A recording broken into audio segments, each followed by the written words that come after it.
Welcome to Latino Wall Street Live. I'm here with a very special guest, Natalie Dawson. Welcome. Thank you. I'm very happy to have Natalie join us for this segment. So she is a best-selling author, an entrepreneur, and expert, specifically in developing people and scaling teams. She's the co-founder of Cardone Ventures, along with Brandon Dawson, her husband, and Grant Cardone. They've been able to scale that to over 70 million in revenue in just a few years. So Natalie, it's an honor to have you. Thank you so much for joining us. I'm so excited to be here.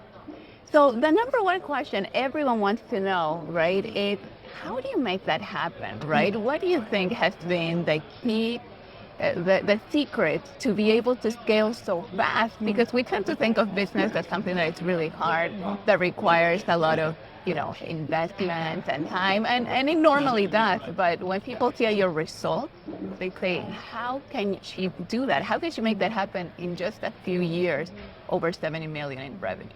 Yeah, I think you have to be really focused on what is the target. And if you start a business and you don't have clarity on what the target is, you're never going to build the product or the service to get to where you want to go. And you're most importantly never going to be able to hire the people. So from my standpoint, we knew when we started this business that we wanted to have thousands of team members. So we weren't hiring people that didn't have the experience of managing hundreds, if not thousands of people when we started very early on. And so that vision and that clarity early on of where you want to go and what you want to do, and being a little crazy with it, being able to say, hey, I want to be able to build a business that impacts the lives of 100,000 people. Well, it sounds silly when you have only impacted 5 people, and those people are your family and your friends who have touched your product or delivered your service to.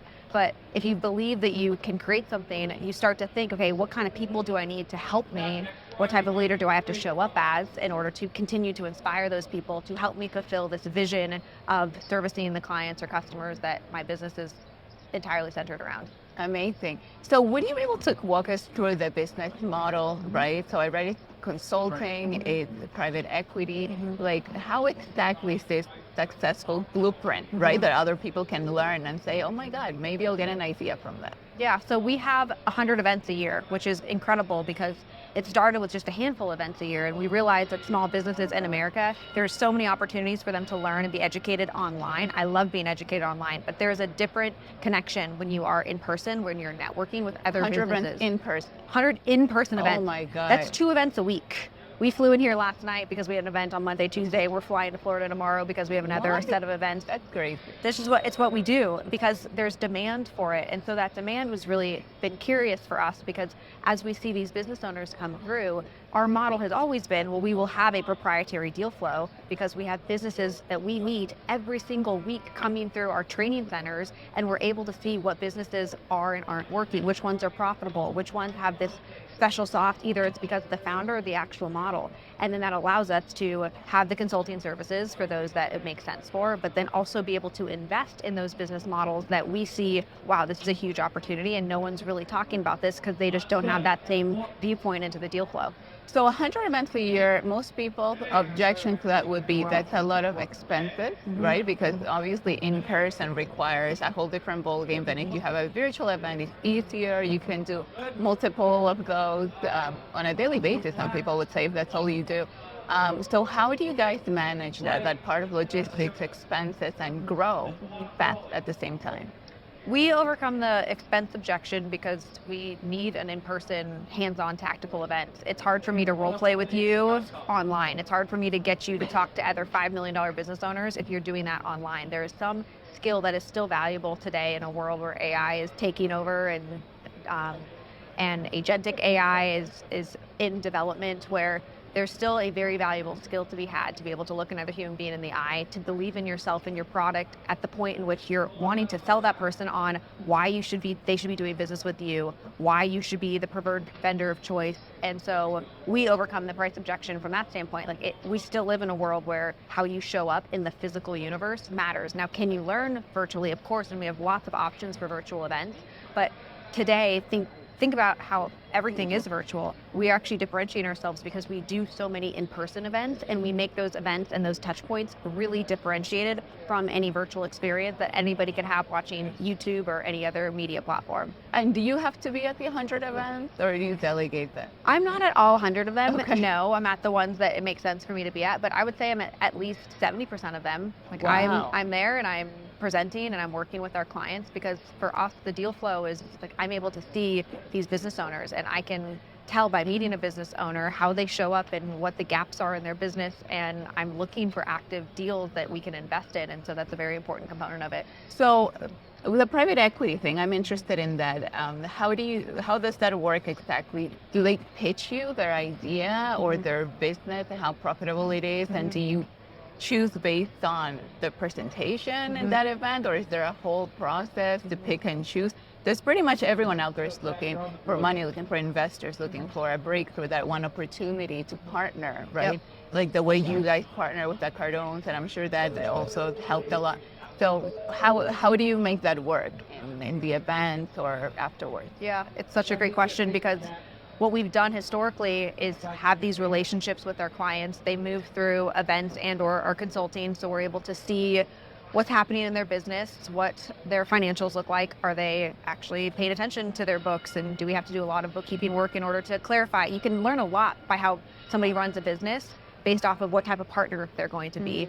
And so our consulting arm allows us that visibility, but up until this point, we've invested our own cash off of our balance sheet at Cardone Ventures into these businesses. A great example of that is 10X Health. None of our community, nobody got to participate in this incredible story because we weren't raising money. We were just doing it based off of the cash that our business self-generates. And so now, for the very first time, we're actually going to the market and raising capital to be able to place it in these businesses. Some of them will actually be the businesses that the business owners, who will be the investors, own and operate.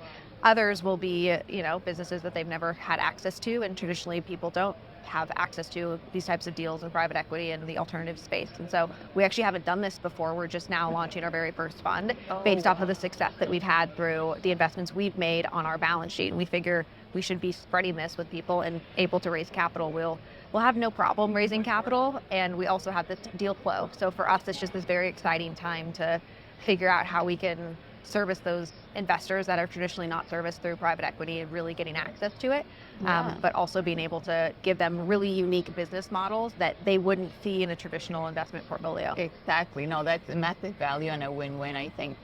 So let's talk about scaling teams, because you're obviously an expert at that. And, I, as a business owner, for me, it's definitely been challenging having all sorts of different teams, being able to scale that, align their goals with the company's goals, make sure we're all one, creating that culture. I'm not gonna lie, it's a challenge, and not everyone has enough. I used to have an office with employees, and then after the pandemic, I was able to go remote because I was kind of forced to. Yeah. And then we stayed that way since then, just because it's honestly more like of a financial decision. It's a lot more profitable than, these offices that I had in the financial district, and it was a lot more time and energy and logistics and expensive.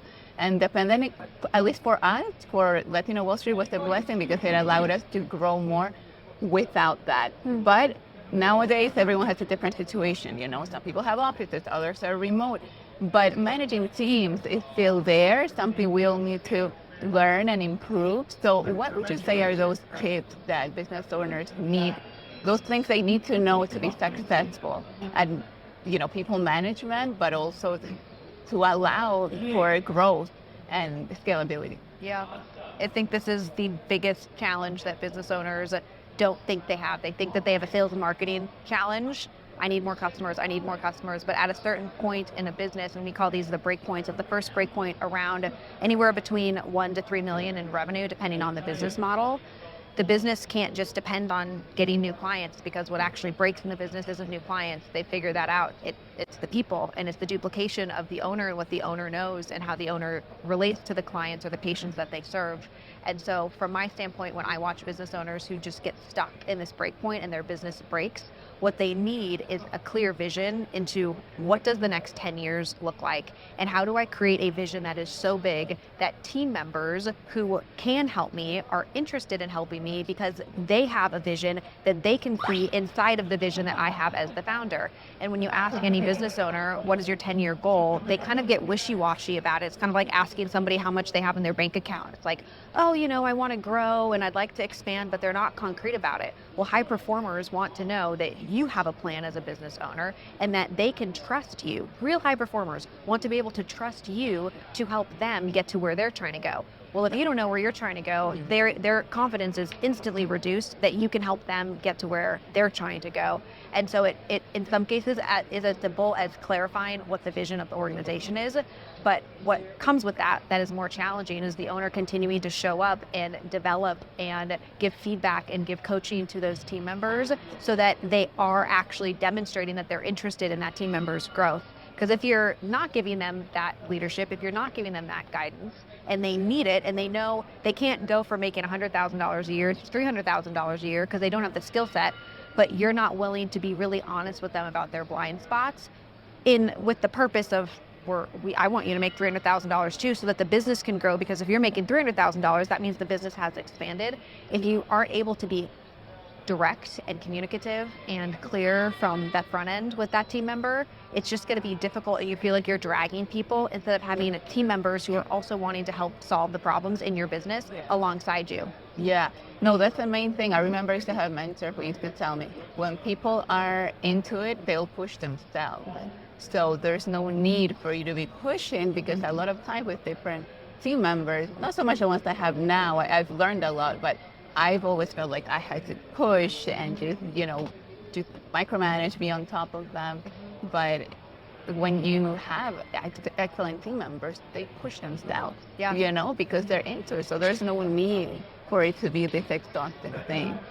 So what is another maybe big mistake that you see business owners make when it comes to team, things that people can maybe apply right away that they might be doing that they shouldn't? I think the biggest mistake is they don't clarify if their team members have goals in the interview process.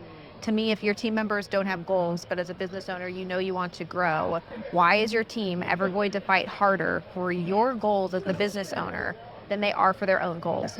If they don't have goals, don't hire them. If you want to grow your business, you have to hire goal-oriented people. So in the interview process, that has to be a question. And if somebody sits and tells you, I don't really have any goals, I'm not that interested in career growth, I just want to stay where I'm at, or I want work-life balance, cool, go work for my competition. Somebody else can have you. But that's not what we're building here. We're building an opportunity where people who do have goals see that they can achieve those goals here.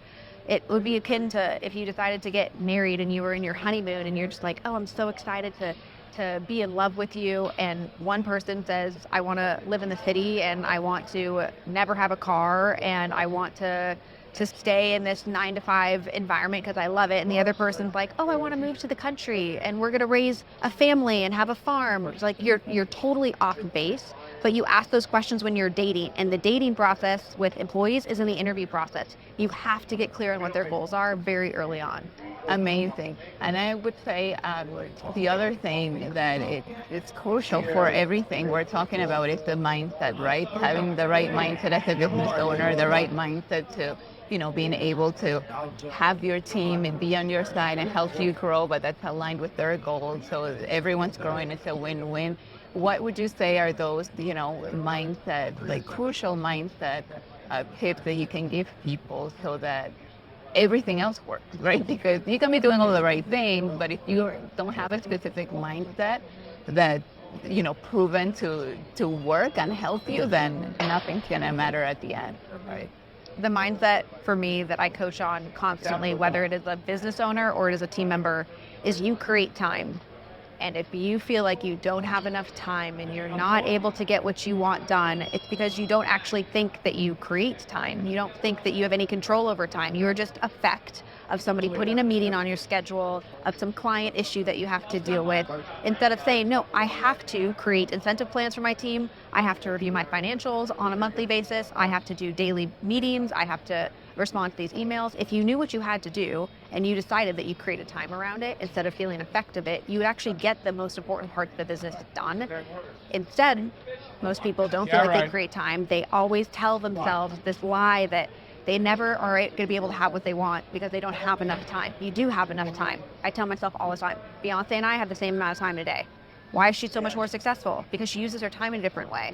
So any business owner out there, any team member that sees that somebody's making more money or they're having more success or there's more expansion, they have the exact same rules of the game that you do. They have the exact same 24 hours a day. They are just literally using their time differently than you are. So how do you use your time in a different manner so that you can create time for the things that actually matter the most? I love it. It's very empowering, right? To look at it that way. Like, look, we'll have 24 hours. How are you going to use them to accomplish all your goals? Natalie, I want to thank you so much for joining us. This was very educational for us. It added a lot of value. Would you want to share anything else before we go, where people can follow you, or any projects you would like to announce? I am very active on TikTok. I love TikTok. I'm at the Natalie Dawson on TikTok, and we have fun over there talking about all things business, growth, private equity, and would love to find some new followers. Amazing. Okay, I'm sure we'll see you soon on social media, or maybe another interview. Thank you. That's great.